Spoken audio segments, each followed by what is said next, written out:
welcome viewers my YouTube channel. Let's learn English with Amit. Today's topic is present tense. present tense. आज हम लोग present tense के बारे में जानेंगे।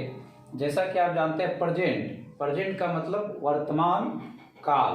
वर्तमान काल में होने वाली जो भी घटनाएं हैं उन्हें हम present tense के अंतर्गत रखते हैं।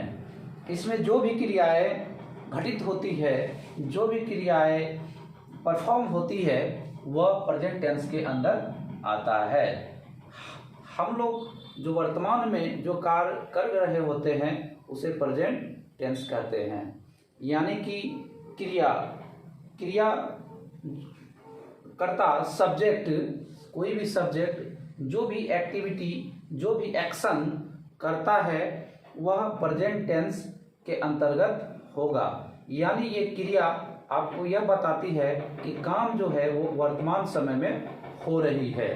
तो क्रिया से ही हमें पता चलती है कि काम किस समय और किस काल में हो रही है।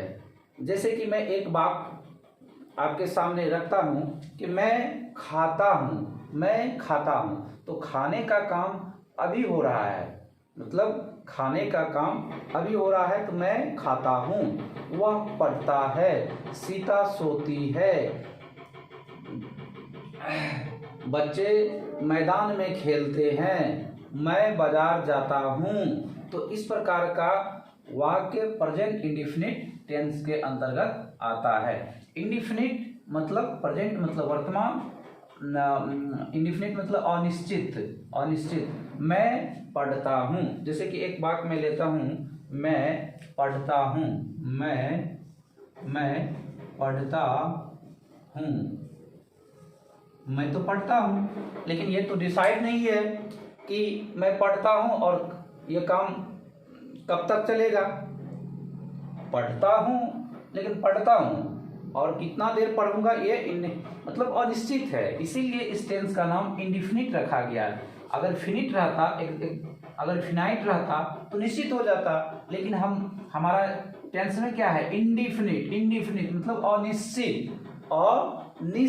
अनिश्चित का मतलब यह काम अभी हो रहा है, अभी पढ़ने का काम कोई करता है, लेकिन वह कब खत्म करेगा, कितना देर में काम खत्म करेगा, ये मुझे पता नहीं है, ये आपको पता नहीं है। इसलिए इस टेंस का नाम प्रेजेंट इंडेफिनिट टेंस रखा गया है। जैसे कि प्रेजेंट टेंस को मैंने यहाँ पे present tense are divided into 4 parts. मैं पहले डिस्कस कर लेता हूँ कि प्रेजेंट टेंस के पार्ट के बारे में। Present tense there are 4 kinds of present tense. Present tense के 4 प्रकार हैं। प्रेजेंट टेंस के 4 प्रकार क्रिया के एक्शन के अनुसार, क्रिया के संपादन के अनुसार वाक्य को 4 भागों में बांटा जाता है। प्रेजेंट टेंस को 4 भागों में बांटा गया जाता है। ये सारे प्रेजेंट टेंस ही है, ये सारे प्रेजेंट टेंस ही हैं, लेकिन क्रिया के परफॉर्म के अनुसार कि क्रिया किस तरह से काम कर रही है, उसके क्रिया के अकॉर्डिंग के अनुसार according to verb present tense are divided into 4 parts. तो present tense, present indefinite tense, और इसको हम सिंपल प्रेजेंट टेंस भी कहते हैं। ये सिंपल है इसलिए सिंपल प्रेजेंट टेंस कहते हैं। और इम्परफेक्ट कंटिन्यूअस टेंस, इम्परफेक्ट या फिर हम लोग इसे कंटिन्यूअस टेंस भी कहते हैं। कंटिन्यूअस इसके बारे में बाद में डिटेल से पढ़ेंगे। परफेक्ट टेंस, परफेक्ट जो पूरा हो चुका है, वर्तमान समय में जो काम अभी पूरा हुआ हो उसे परफेक्ट टेंस कहते हैं, यानी पूर्ण वर्तमान काल। Present perfect tense, present imperfect tense, present perfect continuous tense. Sorry, मैं यहाँ पे कंटिन्यूअस लिखना भूल गया हूँ। Continuous tense. ये एक करके हम चारों ही टेंसों का डिटेल आगे करेंगे।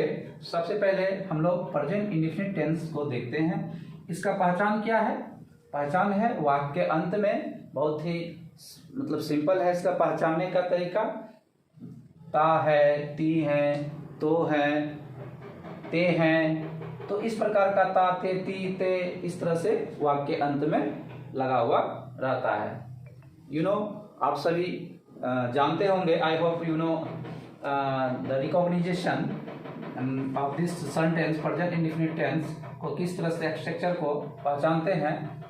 और हमारा इसमें जो वर्ब का प्रयोग होता है, याद रखेंगे V1 या V5 का प्रयोग होता है। V1 या V5 का प्रयोग होगा। और ये V1 और V5 क्या है, जैसे कि मैं बता देता हूँ, मैं थोड़ी सी इस साइड में बता देता हूँ। V1 जैसे कि खाना, ईट, ये हमारा क्या है? V1। और इसमें अगर S लगा देंगे, ईट्स, तो ये क्या हो गया? V5। ये क्या हो गया? V5। तो ये ईट और ईट्स, इस प्रकार से गो और गोज, इसमें ES लग जाएगा, गोज। प्ले, प्लेज, जैसे प्ले, प्ले और प्लेज, प्लेज। तो इस प्रकार से V1 और V5 का प्रयोग इस टेंस में होगा, ध्यान में रखना है व्यूअर्स। और हमारा रूल है, स्ट्रक्चर को देख लेते हैं, बहुत ही सिंपल स्ट्रक्चर है। सब्जेक्ट प्लस V1 या V5 होगा, plus object plus other words. Others word में कुछ भी हो सकता है। तो आप बड़ी आसानी से टेंस को आप समझ गए होंगे व्यूअर्स। आप please keep your attention on my board. Present indefinite, वर्तमान अनिश्चितकालीन टेंस कहते हैं। अनिश्चितकालीन मतलब ये निश्चित, मैं पढ़ता हूँ, मैं तो पढ़ता हूँ, लेकिन कितना देर पढ़ेंगे ये तो हमको फिक्स नहीं है कि करता है कितना देर काम करेगा। वह सोता है, वो तो सो रहा है, सोता है, लेकिन वो कितना देर सोएगा, अनिश्चित है कि काम तो अभी पूरा नहीं हुआ है। तो इसलिए इसे प्रेजेंट इंडेफिनिट टेंस कहते हैं और इसे सिंपल टेंस भी कहते हैं। तो ये हमारी पहचान हो गई। आगे हम लोग देखते हैं इस प्रेजेंट इंडेफिनिट टेंस को के बारे में। तो आगे मैं इसे मिटाता हूं।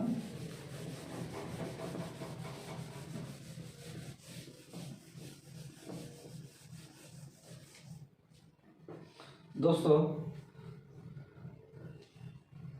प्रेजेंट इंडेफिनिट, जैसे कि मैं एक वाक्य लेता हूं आपके सामने,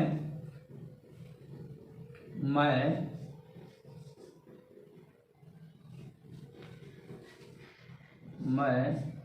पढ़ता हूँ, मैं पढ़ता हूँ, मैं पढ़ता हूँ, मैं पढ़ता हूँ।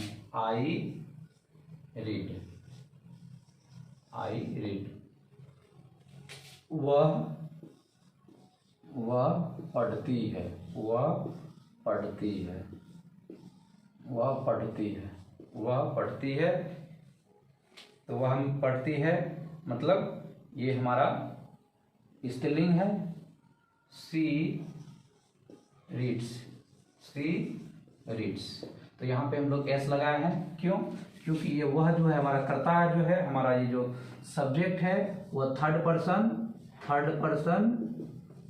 पर्सन क्या है? सिंगुलर नंबर है, सिंगुलर नंबर है। अगर आप नोट करना चाहें तो नोट भी कर सकते हैं। ये हमारा थर्ड पर्सन सिंगुलर नंबर है। जब भी subject third person singular number हो, यानी ही, सी, इट और कोई नाउन हो, तो उसमें वर्ब, जो मेन वर्ब होगा हमारा, उसमें ES या S का प्रयोग करते हैं। इसलिए हमारा यहाँ पे क्या सब्जेक्ट क्या है? थर्ड पर्सन सिंगुलर नंबर, सी। तो इसलिए वर्ब के सामने हम लोग वर्ब में S का प्रयोग करते हैं। फिर मैं आगे मिटाता हूं। अगर आप चाहें तो स्क्रीनशॉट ले सकते हैं। मैं आगे मिटाता हूं।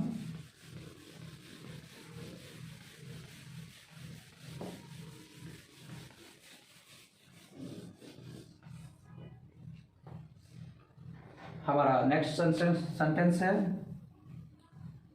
पिता पापा बाजार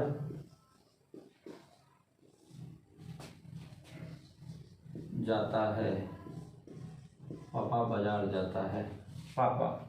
the father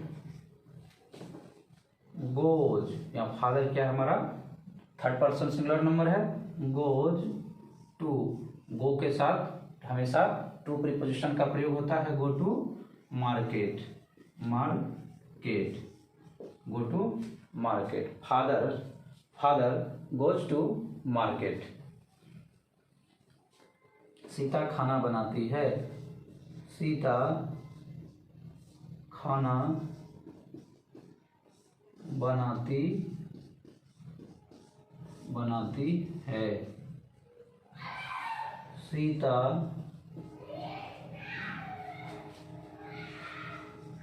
कुक्स food, Sita cooks food, Sita कुक्स।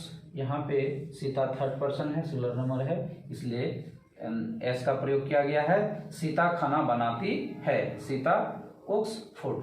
तो ये हमारा प्रेजेंट इंडेफिनिट का अफर्मेटिव सेंटेंस था। फिर हम लोग देखेंगे इसका नेगेटिव सेंटेंस, फिर नेगेटिव इंट्रोगेटिव सेंटेंस देखेंगे, WH क्वेश्चन देखेंगे, नेगेटिव प्लस इंट्रोगेटिव देखेंगे कि किस तरह से टेंसेस का प्रयोग हम लोग बोलचाल की भाषा में प्रयोग करते हैं और ये हमारे डेली लाइफ में यूज होता है।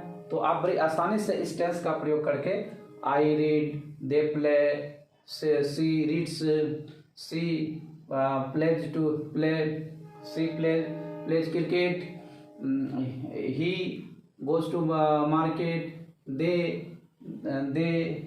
Reads a book.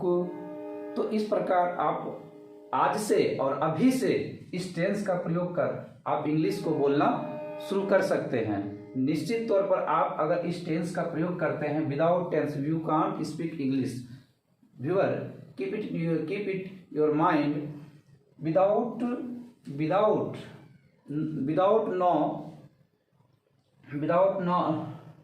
Knowing tense, ये tense you can't speak English. इसीलिए इंग्लिश को बोलने के लिए, इस इंग्लिश को समझने के लिए निश्चित तौर पर definitely you have to know the tenses. Without tenses you can't speak English very well.